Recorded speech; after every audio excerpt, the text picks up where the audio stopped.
How you doing, guys? This is Thomas with Pocket Change. Now tonight, or today, we're going to be working on a copper 1/4 ounce Walking Liberty ring. Okay, and I'm just going to kind of show you a little bit of the basics of the folding for you right now. So I'm going to bring the camera. I already have it on the die, and we're going to see if we can get it really close so you can see it inside the die. And I'm going to zoom this camera in so you can see it. There you go. Now you can kind of see the coin in there, and now the hole that I punched out is smaller than the actual folding cone. So what we're going to be doing is we're going to use the tool that I made, which is right here, and this will allow me to spread or stretch that hole out big enough to use the actual regular folding cone. Okay, so step one is basically really making sure that the coin is straight. So when I have it on this die, I really want to make sure that the coin is straight. Okay, there's a lot of videos out there that, you know, you press it all at one time and you got a perfectly nice ring. Well, that's not really the case. So you really want to make sure that that coin is straight at all times. By doing that, you really want to put this thing slow, and let me drop this actually down from the stabilizer, and you might be able to see it a little bit better. And I'll put that stabilizer right over here to the side. Now checking to make sure it's straight. It is perfectly straight. And I'm going to put this down real slow. Just like that. And now making sure that this is straight, my one tool, and the coin is straight, I'm going to use a leverage bar and put it down here slowly. And then what I'm going to do is I'm going to press this thing real slow and very small amount. So as you can see, I'm pressing it down just a small amount. Okay, and that's all I'm going to do. It's very important that the coin stays straight.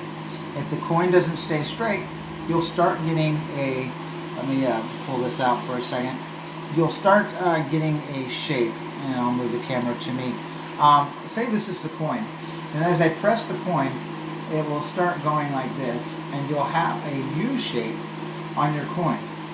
Okay, now the coin will sometimes go up like this, sometimes slowly go down like that, but it's very hard to keep the coin all the way straight the whole time you press it. That's why you want to do small presses. Okay, so let's go back to the coin, and I'm going to zoom in again. So that is a very important thing to do, is do small presses. Okay, I'm going to lift this up, and we're going to take this off.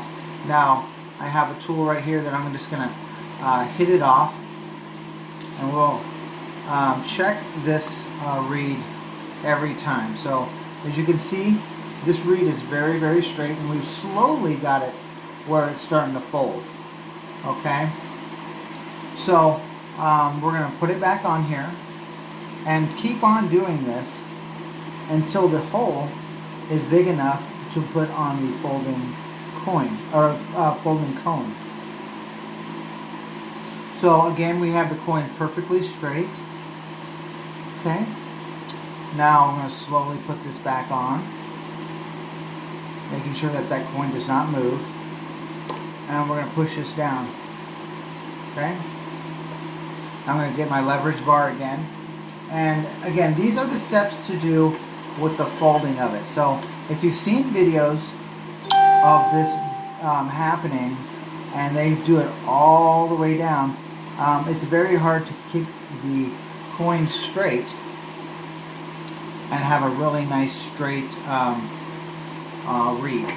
Okay, it's very important that you do it slow. Now I do it slow, and you can see just by the look of this how straight that reed is. If I turn it around, you can see how nicely straight that is. Okay, and then when I do the heating process, I do it a little bit different. Let me zoom this out. And let me turn this around Don't mind the room or anything like that. I just want to kind of show you the heating process right here. I have the hook, and I basically have it right here. Okay, so now when I heat this coin, I'm going to heat the inside only. I'm not going to try to put the flame on the outside where you see the ring.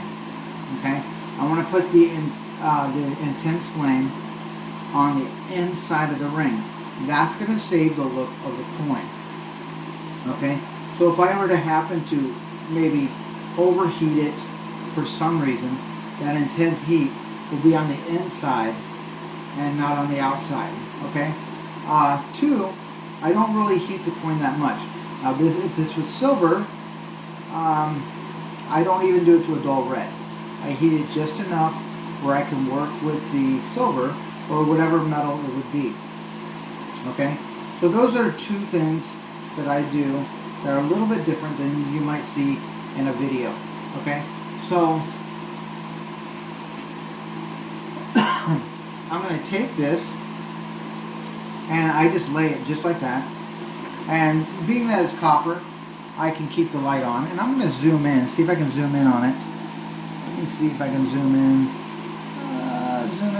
Zoom in. I think that's going to be about as good as I can.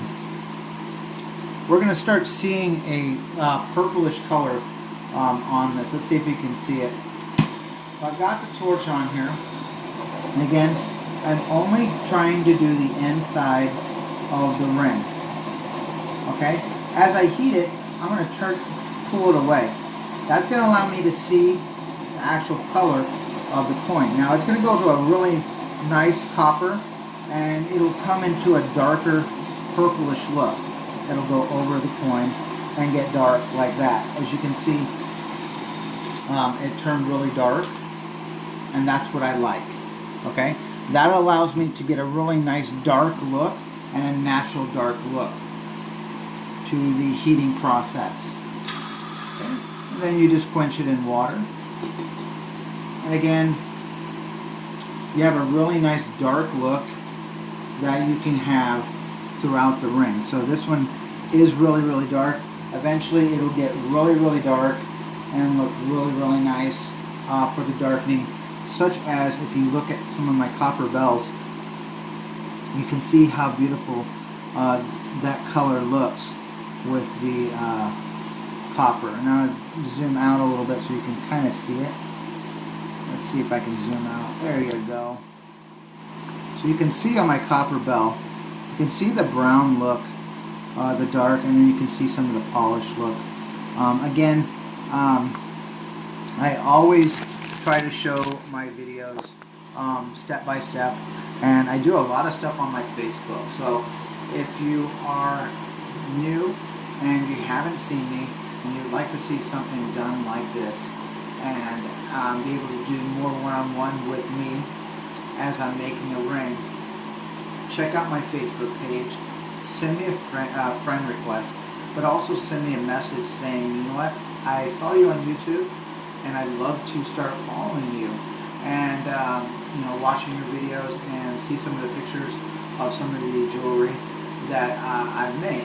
So again, I'm going to leave that link below. Also, I'm going to leave my Instagram. So if you don't have Facebook, you can hop onto my Instagram and check out some of the pictures of the jewelry that I've done. Okay, and you guys have a very good night, and I hope to see you guys, and take care. All right, goodbye.